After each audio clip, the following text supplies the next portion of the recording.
सुबह का वक्त था। छोटे से कस्बे बसंतपुर में सूरज की पहली रोशनी अभी पूरी तरह फैली भी नहीं थी, लेकिन शारदा अम्मा की रसोई में चूल्हा जल चुका था। चाय की भाप उठ रही थी। तवा गरम था। एक बर्तन में दाल उबल रही थी और दूसरे में आलू की सूखी सब्जी बन रही थी। घर के बाहर एक पुराना सा बोर्ड लटक रहा था। ये कोई बड़ी दुकान नहीं थी। बस घर के आंगन के बाहर एक छोटा सा काउंटर था। 2 बेंच, एक टेबल, एक मिट्टी का घड़ा और एक पुरानी स्टील की कैश बॉक्स। लेकिन उस छोटी सी जगह का स्वाद पूरे मोहल्ले में मशहूर था। लोग कहते थे, शारदा के हाथ की दाल में अलग ही बात है। खाना सादा होता है, पर पेट भी भर जाता है और दिल भी। लेकिन वक्त बदल रहा था। मोहल्ले के कोने पर एक नई चमक दमक वाली शॉप खुल गई थी। City fast food corner. Burger, chowmein, roll, cold drink, सब कुछ। अब जवान लोग उधर जाने लगे थे। शारदा अम्मा की दुकान पर पुराने ग्राहक तो आते थे, लेकिन पहले जैसी भीड़ नहीं थी। शारदा अम्मा के लिए ये दुकान सिर्फ रोजी रोटी नहीं थी, ये उनकी इज्जत थी। पति के गुजर जाने के बाद इसी रसोई ने उनका घर चलाया था। इसी ने बेटे राजू को बड़ा किया था। शारदा अम्मा का एक ही उसूल था, खाना साफ होना चाहिए, नियत साफ होनी चाहिए और हिसाब साफ होना चाहिए। उनके लिए रसोई इबादत जैसी थी। कुछ महीने पहले राजू की शादी हुई थी। बहू मीरा घर आई थी। मीरा बिल्कुल अलग मिजाज की लड़की थी। नरम स्वभाव, हल्का सा मुस्कुराता चेहरा और खाना बनाने का शौक। उसकी माँ एक स्कूल कैंटीन संभालती थी, इसलिए मीरा को बचपन से रसोई का अच्छा तजुर्बा था। शादी के बाद पहली ही सुबह मीरा रसोई में आ गई। उसने प्यार से पूछा, अम्मा मैं मदद कर दूं। शारदा अम्मा ने बिना पलटे कहा। मदद तब होती है जब आदमी काम जानता हो। रसोई खेलने की जगह नहीं होती। मीरा हल्की सी मुस्कुराई। ठीक है अम्मा, पहले देख लेती हूँ। उस दिन मीरा बस देखती रही, कैसे अम्मा चाय में इलायची आखिर में डालती है, कैसे दाल को हल्का सा मैश करती है, कैसे रोटी तवे से उतारते ही कपड़े में लपेट कर रखती है ताकि नरम रहे। 2-3 दिन बाद मीरा ने फिर कहा, अम्मा आज सब्जी मैं बना लूं? शारदा अम्मा बोली।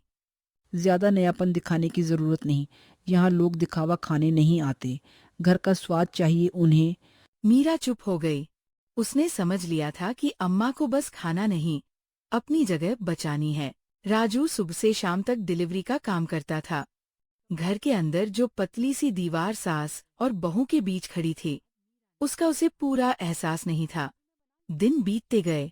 मीरा घर का काम करती, बर्तन साफ करती, आटा गूंथती, सब्जी काटती, लेकिन काउंटर पर खाना देने की इजाजत शारदा अम्मा किसी को नहीं देती थी। एक दोपहर, धूप बहुत तेज थी। दुकान लगभग बंद होने वाली थी। सिर्फ आधी बाल्टी दाल, 2 रोटियां और थोड़ा चावल बचा था। तभी एक पतला सा स्कूल बैग लटकाए लड़का आया। उसका नाम था छोटू। उसने धीरे से पूछा, अम्मा, बचा हुआ खाना मिल जाएगा क्या? शारदा अम्मा ने उसे देखा और थोड़ा सख्त स्वर में बोली, पैसे हैं?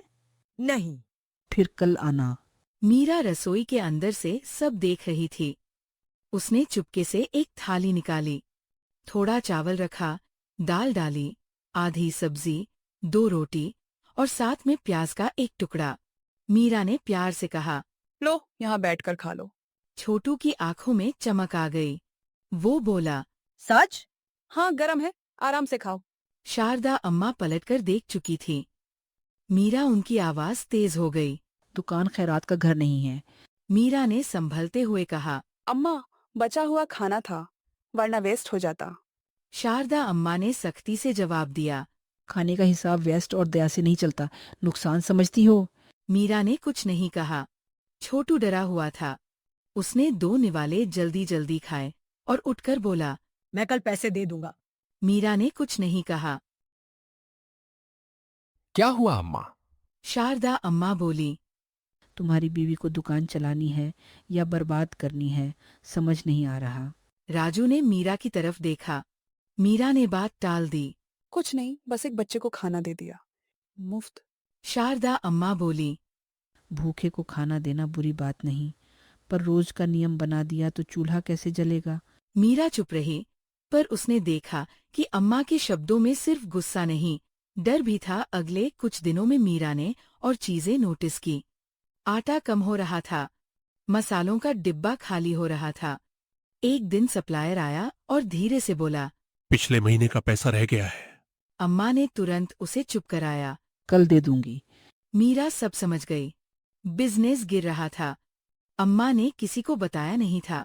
उस रात मीरा ने बहुत सोचा।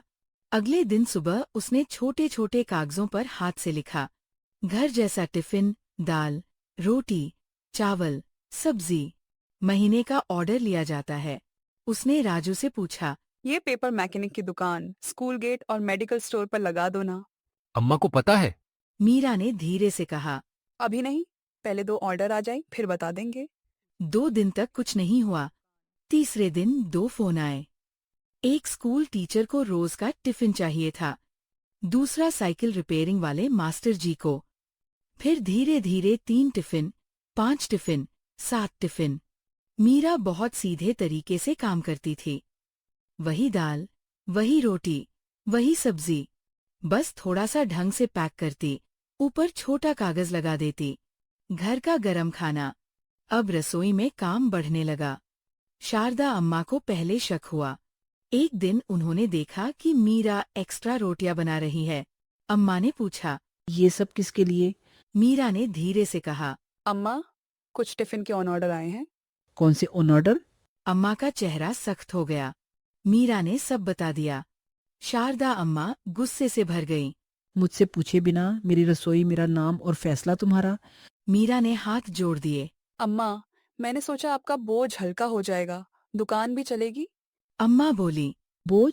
मैं बोझ हूँ तुम पर? अम्मा, मैंने वो मतलब नहीं था। बस। अम्मा चीख पड़ी। पहले मुफ्त में खाना बांटो, फिर दुकान के ऑर्डर लो।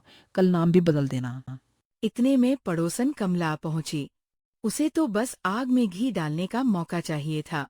अरे शारदा, मैंने तो पहले ही कहा था, आजकल की बहुएं धीरे धीरे रसोई अपने हाथ में ले लेती हैं।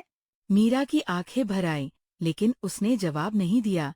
उस रात उसने टिफिन बंद कर देने का सोचा, लेकिन अगले ही दिन एक अजीब बात हुई। दोपहर को छोटू फिर आया। इस बार वो अकेला नहीं था। उसके साथ स्कूल की एक टीचर थी, जोशी मैडम। मैडम ने आते ही कहा। क्या आप शारदा जी हैं? जी। मैं स्कूल से हूँ। आपके यहाँ जो लड़का छोटू खाना खाता है ना, उसने हमें बताया पिछले कुछ हफ्तों से वो बेहोश नहीं हुआ, टाइम पर स्कूल आ रहा है, पढ़ाई में ध्यान दे रहा है, बहुत फर्क पड़ा है। शारदा अम्मा और मीरा दोनों चुप हो गए। मैडम ने आगे कहा। हमारा स्कूल किचन रिपेयर में है। 10 दिन के लिए बच्चों को सादी गरम खिचड़ी और रोटी चाहिए। अगर आप चाहो तो छोटा ऑर्डर दे सकते हो, 25 बच्चों का। मीरा ने तुरंत अम्मा की तरफ देखा। ये उनके लिए बड़ा मौका था। लेकिन अम्मा डरे हुए स्वर में बोली। 25 बच्चों का हमसे मुश्किल होगा। मैडम ने हल्का सा मुस्कुराकर कहा। छोटू ने कहा, शारदा अम्मा के यहाँ खाना सादा होता है पर पेट और दिल दोनों भर जाता है, इसलिए हम पहले आपके पास आए। मैडम चली गई, लेकिन घर में गहरा सन्नाटा छोड़ गई। शाम को मीरा ने धीरे से कहा। अम्मा, ऑर्डर ले लीजिए। अम्मा बेंच पर बैठी थी। काफी देर तक चुप रहीं। फिर बोली। खिचड़ी बनाना आसान है, लेकिन बच्चों के लिए बनेगा तो ध्यान और भी ज्यादा चाहिए। मैं हूं ना अम्मा। मीरा ने प्यार से कहा। अम्मा ने पहली बार उसकी आंखों में सीधे देखा। सुबह 4 बजे उठ पाओगी? मीरा के चेहरे पर हल्की सी मुस्कान आ गई। 3 बजे भी उठ जाऊंगी। अगले दिन से तैयारी शुरू हो गई। चावल साफ हुए, मूंग दाल चुनी गई, सब्जी काटी गई, दही का बूंदी रायता भी सोचा गया। अम्मा ने मीरा को सिखाया। खिचड़ी को ज्यादा तेज आंच पर मत पकाना, उसका स्वाद धीरे धीरे निकलता है। हल्दी कम, प्याज ज्यादा, बच्चों के लिए मिर्च बिल्कुल कम। मीरा ध्यान से सुनती रही। सुबह 4 बजे दोनों रसोई में साथ खड़ी थी। एक ही चूल्हा, एक ही बर्तन, एक ही काम। लेकिन अब बीच की दूरी पहले से कम थी। तभी प्रॉब्लम आ गई। गैस सिलेंडर खत्म। मीरा घबरा गई। अम्मा, अब? राजू सिलेंडर लेने भागा, लेकिन सुबह इतनी जल्दी मिलना मुश्किल था। शारदा अम्मा ने एक पल सोचा, फिर स्टोर रूम से पुराना मिट्टी का चूल्हा निकाला।